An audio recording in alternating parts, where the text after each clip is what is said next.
బిక్కవోలు తూర్పుగోదావరి జిల్లాలో ఒక ఆధ్యాత్మిక ప్రదేశం. గోదావరి పరివాహక ప్రాంతంలో 108 ఆలయాలు, 108 చెరువులతో, పాడి పంటలతో పచ్చగా కళకళలాడుతూ రాజుల పాలనలో విలసిల్లిన గొప్ప ఆధ్యాత్మిక ప్రాంతం.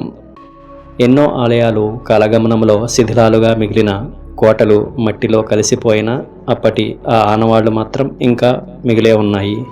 గొప్ప ఆలయాలు ఇప్పటికీ పూజలు అందుకుంటూ వెలుగొందుతున్నాయి.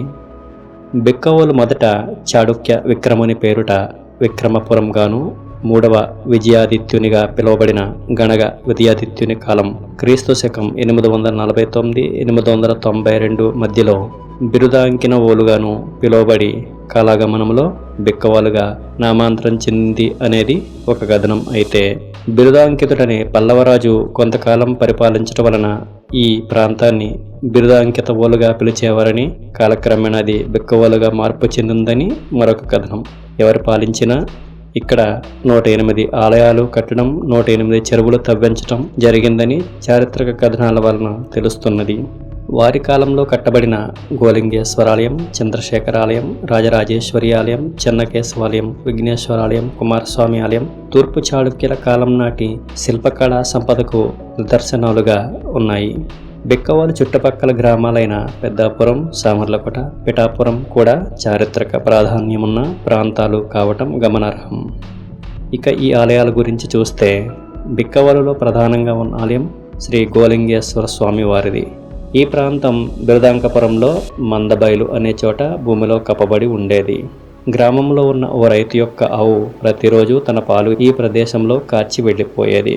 ఆవు రోజు పాలు ఇవ్వకపోవడంతో రైతు ఆవుని ఒక కంట కనిపెట్టి ఉండగా, ప్రతిరోజులాగే ఆవుల మందలో ఉన్న ఆవు అక్కడక్కడ మేత వేస్తూ తిన్నగా ఈ ప్రదేశానికి వచ్చి అక్కడ పాలు కార్చిన తరువాత మేత మేస్తూ పక్కలకు వెళ్ళిపోయింది. అది చూసిన పాలికాపు ఆ ప్రదేశానికి వెళ్ళి చూస్తే అక్కడ ఆవు కార్చిన పాలు ఉన్నాయి. రైతు ఈ విషయాన్ని గ్రామంలో వారికి చెప్పాడు.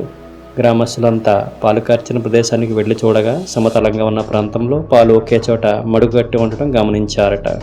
భూమి లోపల ఏముందో చూద్దామని గ్రామస్తులంతా అక్కడ తవ్వగా పానవట్టంతో సహా శివలింగం బయటపడిందట. విషయం తెలిసిన బిరుదాంక మహారాజు గుడి కట్టించడానికి ముందుకు వచ్చి పునాదులు తవ్వుతుంటే ఆ పునాదుల్లో ఒక పుట్ట బయటపడిందట. దాన్ని అడ్డుగా ఉన్నదని తవ్వేస్తే మరుసటి రోజు అక్కడే మరో పుట్ట పుట్టిందట. అలా ఎన్నిసార్లు తవ్వినా పుట్ట పుట్టుకొస్తూ ఉండటం గమనించి ఆ పుట్టను అలాగే ఉంచి పునాదులు తవ్వుతుండగా కుమార సుబ్రహ్మణ్యేశ్వర స్వామి వారి విగ్రహం బయటపడిందట. మొదట బయటపడిన శివలింగాన్ని గోవు పాల వలన ఉద్భవించడం కారణంగా శ్రీ గోలింగేశ్వర స్వామి అని పిలిచారు. సుబ్రహ్మణ్యేశ్వర స్వామి విగ్రహం బాలరూపంలో ఉండటం వలన కుమార సుబ్రహ్మణ్యేశ్వర స్వామి అని పిలిచారట. ఇలాంటి విగ్రహాలు 2 మాత్రమే ఉన్నాయి. ఒకటి దక్షిణ దేశంలోని పళనిలోను, రెండవది బిక్కవోలులోను. ప్రతి సంవత్సరం షష్ఠి రోజు నుంచి 5 రోజుల పాటు గ్రామస్తులు ఉత్సవాలు ఘనంగా నిర్వహిస్తారు. వేలాదిగా భక్తులు స్వామివారిని దర్శించుకుంటారు. ఈ ఆలయంలో గర్భగుడి ద్వారం శాఖలపైన 33 లైనుల శాసనం చెక్కబడి ఉంది. ముఖ మండపంలో తూర్పు చాళుక్యుల నాటి 2 చక్కని శిల్పాలు భద్రపరచబడి ఉన్నాయి. వీటిలో ఒకటి ఆలింగన చంద్రశేఖరమూర్తి శివపార్వతుల శిల్పం, మరొకటి కూర్చొని ఉన్న గణేశ ప్రతిమ. ఇవి 2 శిల్పకళా నైపుణ్యానికి ప్రతీకలు. ఆలయం పైన విమానం ఒడిషా ఖుజారోహో శైలిని గుర్తుచేస్తుంది. ఇక మరో అత్యంత అరుదైన ఆలయం శ్రీ లక్ష్మీ గణపతి ఆలయం. ఈ ఆలయం సుమారు 1100 సంవత్సరాల పురాతనమైనదని పురావస్తు శాఖ అంచనా వేసింది. 19వ శతాబ్దంలో ఒక భక్తునికి కలలో కనిపించి భూమిలో ఉన్నట్టుగా తెలియచేయడంతో అక్కడ తవ్వితే బయటపడిన విగ్రహం తర్వాత పెరుగుతూ వచ్చిందని స్థల పురాణం, గ్రామస్తుల కథనం కూడా. ఈ ఆలయాన్ని తూర్పు చాళుక్యులు నిర్మించినట్లు ఆధారాలు ఉన్నాయి. ఈ ఆలయ స్తంభాలపై చాళుక్యుల కాలం నాటి శాసనాలు ఉన్నాయి. ఈ ఆలయంలోని ఏకశిల లక్ష్మీ గణపతి విగ్రహం 10 అడుగుల పొడవు, 6 అడుగుల వెడల్పుతో ఉంటుంది. అన్ని విగ్రహాల తొండం ఎడమ వైపునకు కాక కుడి వైపునకు తిరిగి ఉండటం విశేషం. నాగాభరణం, నాగమలతాడు, నాగయజ్ఞోపవీతం, బిళ్ళకట్టు పంచితో స్వామివారు భక్తుల కోరికలు తీర్చే దేవుడిగా ప్రసిద్ధి చెందారు. ఇక్కడ వినాయకుడి చెవిలో కోరికలు చెబితే నెరవేరుతాయని భక్తుల నమ్మకం. గర్భాలయంలో విగ్రహం దగ్గరగా వెళ్ళి కోరికలు చెప్పవచ్చు. కోరిక నెరవేరిన తర్వాత మళ్ళీ వచ్చి దర్శనం చేసుకోవటం ఆనవాయితీ.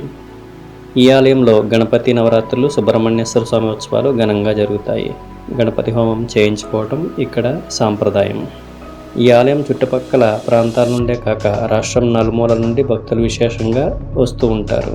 బిక్కవాలు గ్రామదేవత మొదుగుల అమ్మవారి తీర్థం ప్రతి సంవత్సరం వైశాఖ మాసంలో శుక్లపక్షం ఏకాదశి నుండి పౌర్ణమి వరకు 5 రోజులు జరుగుతుంది. ఈ ఉత్సవానికి చుట్టుపక్కల గ్రామాల నుండి వేలాది మంది భక్తులు తరలివస్తారు. ఇవే కాక కొన్ని శిథిలమైన ఆలయాలను కూడా ఇక్కడ చూడవచ్చు. కొన్ని ఆలయాలను మాత్రం పునరుద్ధరించి ప్రస్తుతం భక్తులకు అనుకూలంగా మార్చారు. బిక్కవోలు చుట్టుపక్కల పచ్చని చేలతో అందంగా ఉంటుంది. బిక్కవోలు చేరుకోవటం చాలా సులభం. తూర్పుగోదావరి జిల్లాలోని ప్రధాన రవాణా మార్గాలకన్నిటికీ సమీపంలో ఉంది. Bikkavolu railway station Anaparthi Samarlakota railway మార్గం ఉంది. నేషనల్ హైవే నుండి అనపర్తి నుండి సుమారు 10 కిలోమీటర్ల దూరం ఉంది. అనపర్తి నుండి ఆటోలు లేదా బస్సులు అందుబాటులో ఉంటాయి. రాజమండ్రి విమానాశ్రయం ఉంది. అత్యద్భుతమైన అతి పురాతనమైన చారిత్రక ఆనవాళ్లు కలిగిన ఈ గ్రామానికి వచ్చి మహిమాన్వితమైన ఈ ఆలయాలను దర్శించుకుని తరించండి. ధన్యవాదాలు.